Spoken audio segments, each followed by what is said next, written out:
Some people, especially men, can find it hard to de-armor the stomach, to relax the belly and transform the vibration in there from fear and anger to a vibration of love, bliss, pleasure and joy. It's understandable because if we are ever in danger or our family is in danger, then we may need to fight, with many believing, consciously or unconsciously, that there is an animal inside of us, hidden and suppressed in our gut, below our ribcage, that can take over. This part of us can kill, where the rest of us would struggle. Many of us detach and separate from the killer within us, rejecting a part of ourselves out of guilt or shame, but then living in denial as, like it or not, this energy, the animal in our gut, the hot-blooded killer in our heart, the cold-blooded killing reptilian survival aspect of our brain, are all part of us. This can make integration through shadow work more difficult, as we have judged something as evil, thus making a part of ourselves evil, because what is without is within, even if we reject it. As above, so below are laws that we cannot escape from for as long as we live in a vibrational and reflective universe, which we do. What we need to learn is that the creation and labeling of something as evil was our choice that arose from our judgments. We choose to allow evil to exist through self-judgment and the rejection of ourselves. As we realize that the resistance to changing the vibration in our belly to a positive vibration comes from our thoughts and beliefs, the conditioning of our mind. Our ego is often controlling us through the fear of evil, which makes the evil real. As we realize this and apply universal laws to our lives, it becomes easier to choose to change. If you ever learn to fight, you learn to relax. You learn to not act from anger or fear, but to be controlled, disciplined, focused, and relaxed. These are much better imprints to put into our body and to act from when in danger.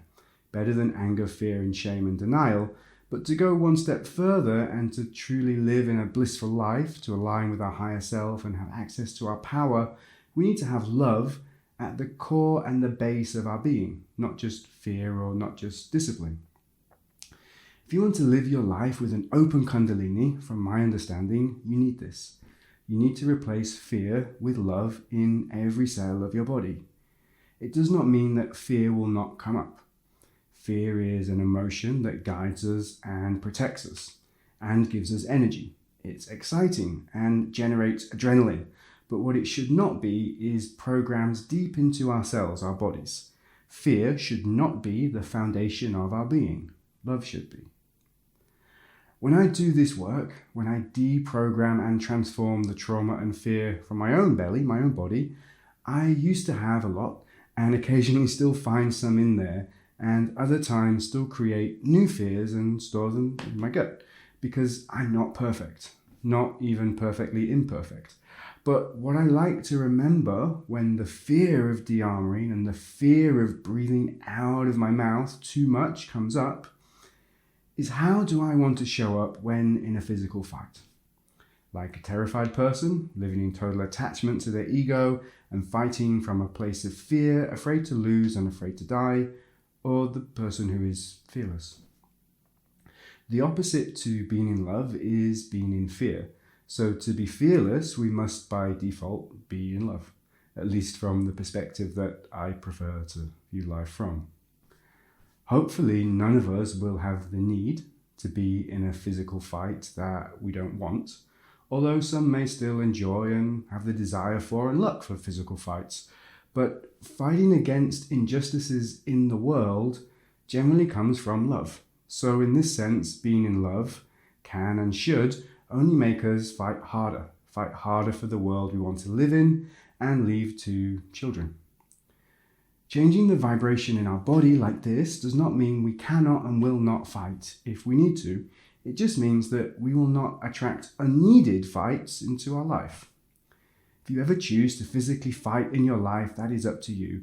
But please don't let de-armoring and changing your vibration turn you into a weak or meek person.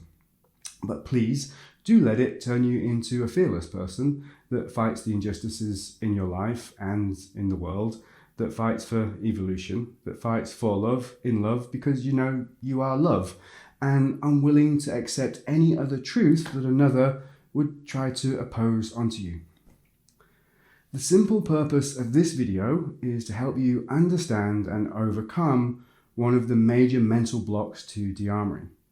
De-armouring should not make us weak, and it's why I mention so many times that after working with de-armouring practices and also sexual energy, it is so important to work out harder the next day and put your core muscle strength back.